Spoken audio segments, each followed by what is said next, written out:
Welcome to the Glow Up Girl podcast. I'm Kyra Mitchell Lewis, and thank you all for joining. Hope everyone is doing well out there. Hope you all are having a fabulous Thursday so far. All right, we have to catch up. I feel like it's been a while since we last spoke, so let's rewind time and go back to our last episode. All right, so the last time we were together, we were talking all about if it's time for you to leave a job and the things that you should do to prepare yourself to go. So I gave you 5 things that you should do. So I'm going to just recap those 5 really quickly here. So one was make sure you have a plan. So, like if you are thinking you need to look for a job, figure out what that plan looks like, preferably don't quit a job without a job. But, obviously I am not living in your shoes. I do not know what your everyday is, but I have found that it's things go a lot smoother when you plan. All right. Number 2, make a new budget. So whether that's you planning to take a different job that maybe is paying more money or paying less money, either way, just make sure that you have looked at your budget and what it's going to take to cover your monthly finances when you make that type of transition. Number 3 is make sure you're saving your work files, your samples, any work that you want to take as part of your portfolio. Better to be doing that in a monthly data load versus like waiting until you're in a place of sort of panic and looking for a job and needing to pull together all of your work samples. And then lastly, be patient and trust the timing. Unfortunately, we can't snap our fingers and get a new job most times the next day. But I think if you're patient and you trust the timing in your journey, that things will line up and they will work out the way they need to work out for you. Okay, so let's move on to today's topic. Today, I am talking to all of my creative people out there, the ones who want to figure out how to bring their creativity into everything they do, including their work. So this is a formula for turning your creativity into a career.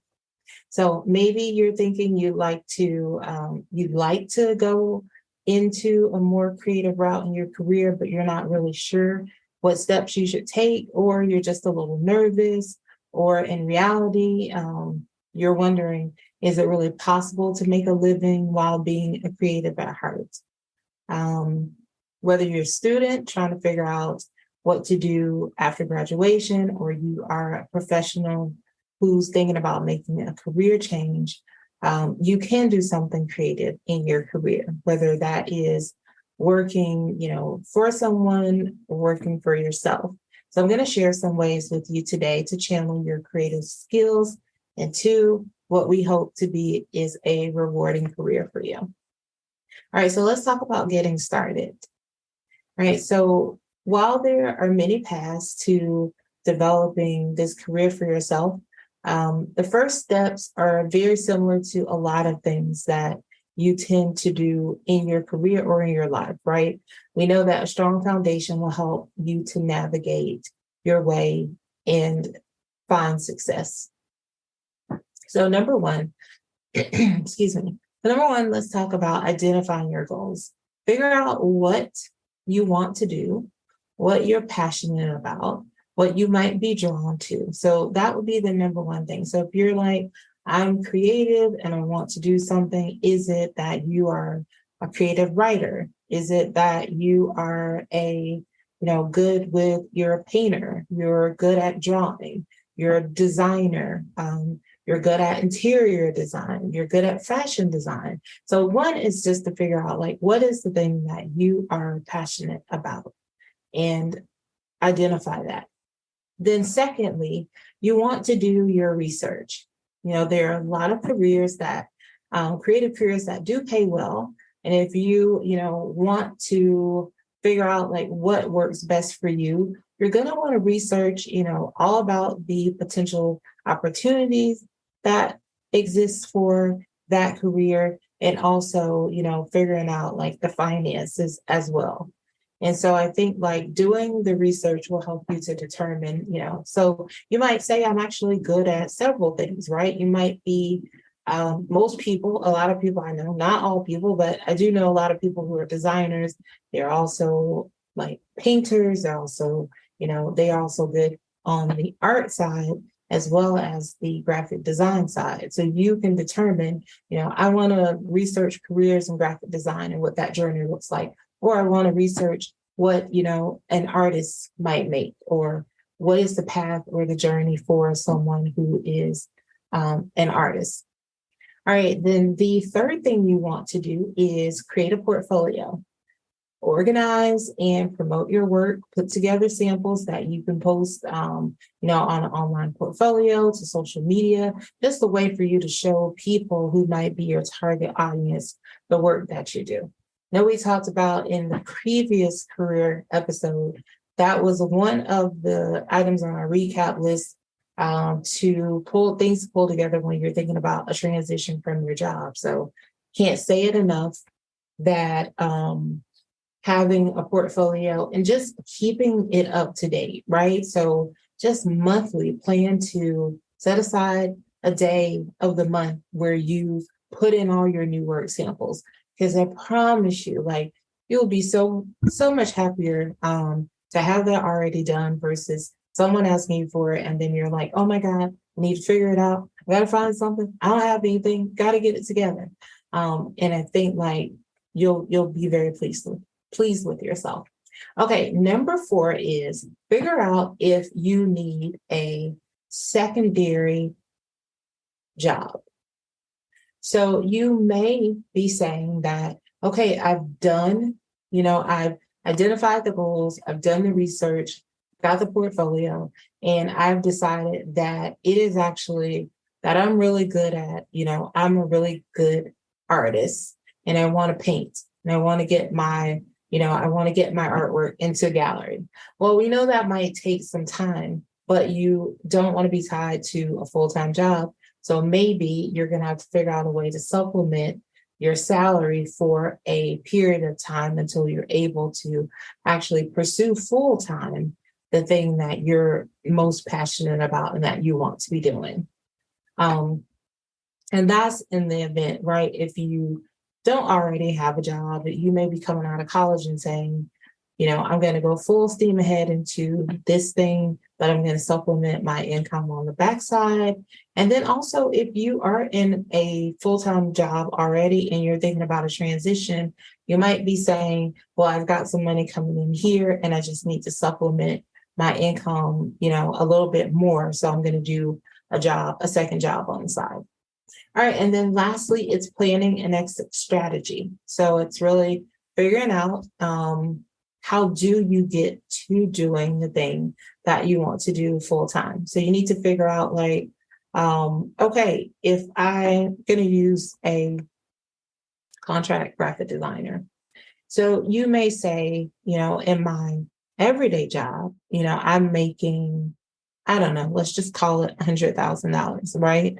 So then you want to figure out how many clients do I need to make that same salary, right? If you've determined that I make 100K and I really need to make, like, I'm fine with transitioning and lateral and making the exact same amount of money. Or you may have figured out where you're like, actually, I can make 80,000 and still be fine. So you want to make sure that you are figuring out, like, how much do you need to make? How many clients would it take for you to make that same salary? So those are all things that, you'll think about as you get to that place of like doing the research, right? As you're creating a portfolio, and especially before you get to the place of like, do I need a second job to supplement? So you'll just want to make sure that you thought through all of those things. All right, so the strategies again, identify your goals, do the research, create a portfolio, figure out if you need a second job or supplement your income, and then 5, plan an exit strategy. All right, so if you are someone who has figured out and you're thinking, I already know what I want to do. I've done all that stuff, Kyra. I want to work for myself. So cool. So let me just I'm going to give you a few tips of things that will just help you, right? As you continue on this journey to really do the work that you're most passionate about. Number one is budget carefully. Making sure that you have built out a budget. I know it's the one thing that most people really, really hate to do is deal with the financial part, right?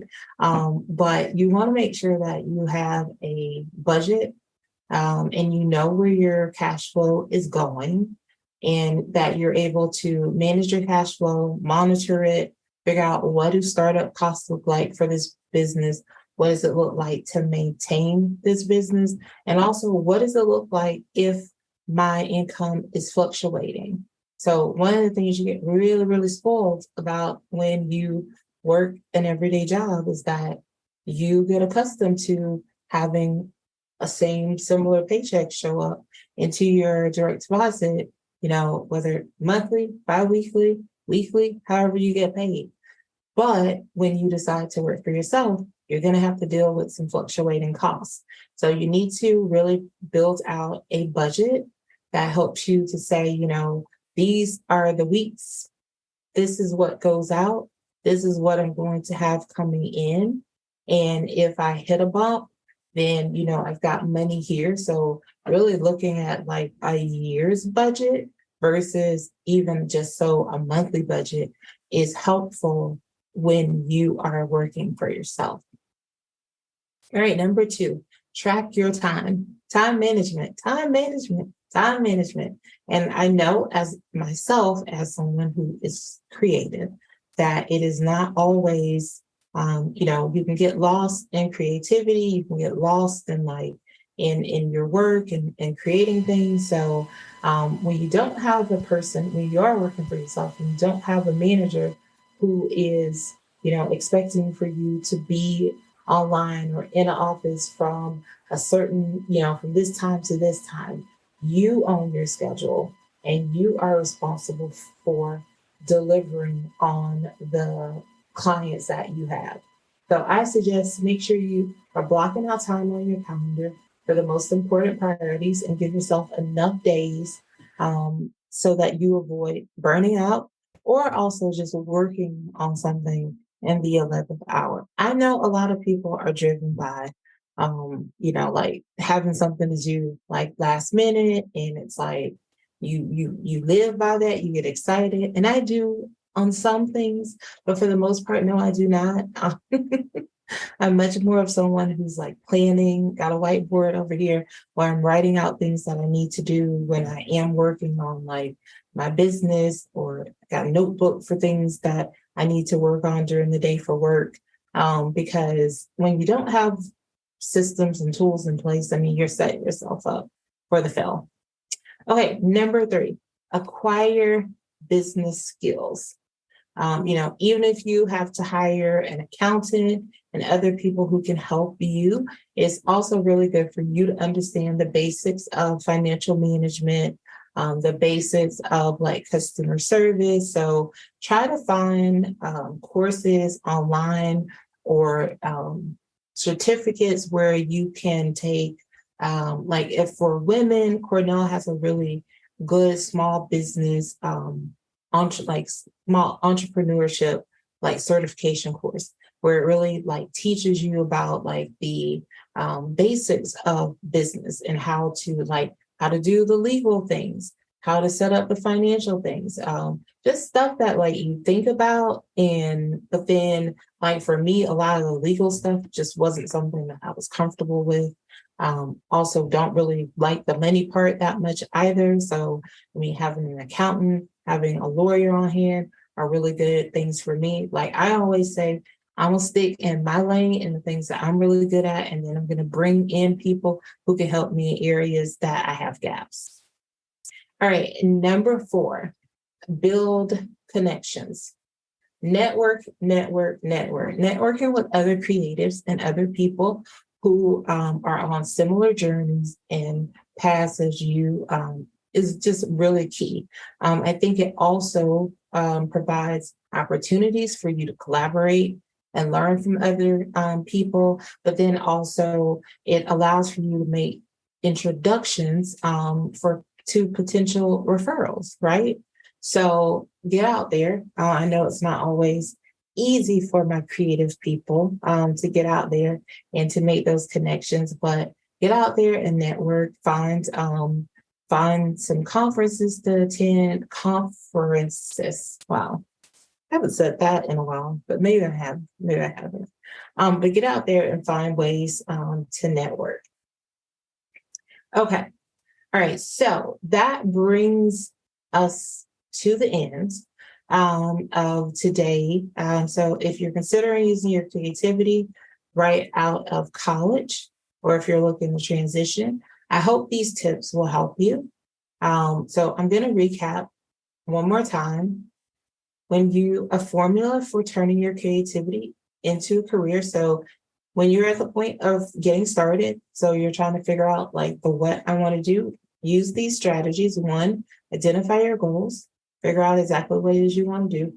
Number two, do your research, figure out what that opportunity is, what is the market for it. Also, if there is someone out there that has a job or is doing the job that you want to be doing, find someone, connect to them, set up an informational touch base, learn more from them before you go down that path. I feel like there's so much in the world today. There's so many ways to connect with different people. So I think you can do that to find out as much as you can. Number three, create a portfolio. Number four, figure out if you need to supplement your job. Number five, plan your exit strategy. Figure out, you say you want to do this thing, set a timeline, put a framework in place, figure out how you can be doing that thing full time. All right. And then if you're someone who has moved into working for yourself, what are some tips that you can use daily so that you can focus on being creative and doing the things that you really like to do? One, budget carefully. Make sure you understand what your monthly costs are going to be. Figure out what the startup is and figure out what it looks like if your income is fluctuating. Number two, tracking your time. So making sure that you have systems in place that help you for time management. Number three, acquiring just key business acumen. So even if it's hiring someone to help you with like your financing, your accounting, or your legal or any other professionals, but also just making sure in the background that you do some continuous improvement on yourself just to know the basics. And then number four, making sure you're building connections. So networking with other creatives, with other people who are on similar paths and journeys as yourself in order to learn, collaborate, and then, maybe even get business referrals from them. All right. So I like that. I really enjoyed that topic because I know I have a lot of creative friends and work with a lot of creatives. I too am a marketer / creative and have always, kind of thought about like how to define a lane for myself of being able to do some things that I really, really enjoy doing that are more creative things versus more like, fundamental business things, day-to-day business things. So I hope that you found this helpful. Now, I will say that there is going to be some bonus content that I'm offering you this week. I have some tips on what you can do to bring creativity to a current position. But you can only get that if you head over to our Patreon community and become a member. You'll find that follow-up content as well as additional resources and tips that I drop in weekly. So, like I said, head over there. So before I go, you can head over to Gyrl. You can access previous podcast episodes, resources, and more. You can check out our interview podcast as well that happen in between these weeks. And you can also sign up to be a guest on the show if you'd like to do that. Or if you know someone that you're like, oh my God, I wish Kyra will interview this person, feel free to drop me a DM on Instagram. We're at Glow Up Girl, or send me an email at hello@glow-up-gyrl.com.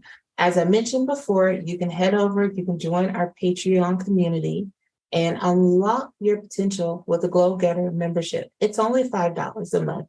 So when you think about like how you spend $5, how quickly you spend $5. I mean, maybe even daily. I used to spend $5 daily when I was going to Starbucks every day when I was going into an office. But I have found a way to spend that $5 on just other things, even though I work from home. So just think about being able to go there and getting more exclusive content that helps you with your career, career tips, guidance, resources, and a little behind the scenes as well. Like all this content that I'm creating and putting there is designed to help you create ultimately a career in life that you love. So if you're just someone starting out or you're looking to level up, our membership can help you reach new heights. All right. So be sure you share your thoughts or topics with me. Send me a DM on Instagram. Also, if you're listening on a platform where you can review or rate us, I would love for you to do that as well. Share this podcast with your friends. Please, I would love that. I would appreciate that so much too. Because sharing is caring, as they say, right? So I would definitely love it if you would share it with your friends as well. Okay, so that is it for this episode. I will see you all next week. Thank you so much for all of your support. And until then, stay focused, fab, and glow up. Take care, everyone.